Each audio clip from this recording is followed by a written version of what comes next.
Hi Elizabeth, thank you for being here talking about Ready Defined project. Thank you so much for inviting me.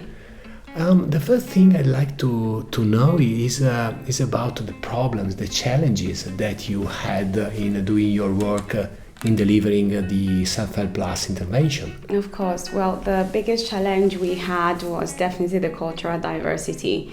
Yes, some people might say all of you are Nigerians, but as we know, in Nigeria, there is a vast culture.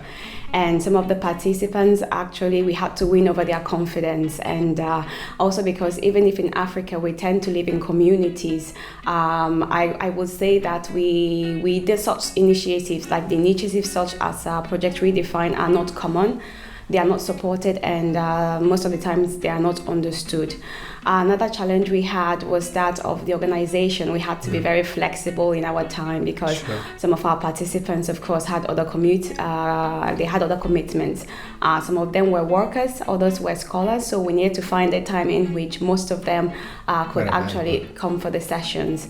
And then the last and definitely not the least was punctuality. Well, some of them had a tendency to be late, so we had some setback with time sometimes. Yeah, thank you. Very interesting. And what about the feedback from participants? How did they feel about being involved in these projects? I guess that there were many different type of reactions, positive, negative. Any ideas that you can share with us? Yes, of course. Notwithstanding some of the challenges we had, our sessions really went well. We had some positive feedbacks from some participants who actually came to us and they told us how everything went. Some of them actually really listened to the audio, and also during the discussions and the interactions, they had some genuine contributions. We had some of them actually came to us, the facilitators, and said we have given them some instruments that they could use to cope with some of their day-to-day challenges.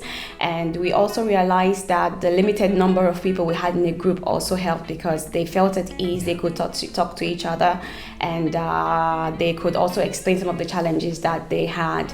And so these were the main things, actually. Yeah, interesting. And just to conclude, any specific things that happened that you can tell us in terms of something that impressed you most? Yes, actually. Some of them were very quiet. It seemed as if they were not interested in what was going on. But then they actually came up with some very quite, some targeted and focused interventions, and that really impressed us. And I remember the second group. It was just a group of boys. We were such a close-knit group that we had some fun, and we also had some very memorable photos together as well. Yeah, thank you very much. We really appreciate your contribution to the Redefine project. Thank you too. I am grateful you invited me. Thank you.